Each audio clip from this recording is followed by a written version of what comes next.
The Aksu-Jabagli Nature Reserve is in South Kazakhstan.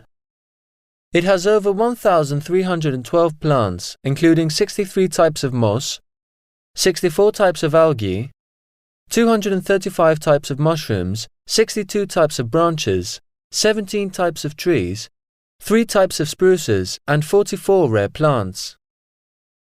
Some of these are juniper trees, willow trees, birch trees, tulips, wild apples, and wild grapes. The reserve has 267 types of birds, 52 types of mammals, 11 types of vermin, and 2,124 types of insects. Some of these animals are wild goats, snakes, and the endangered Himalayan brown bear and the snow leopard.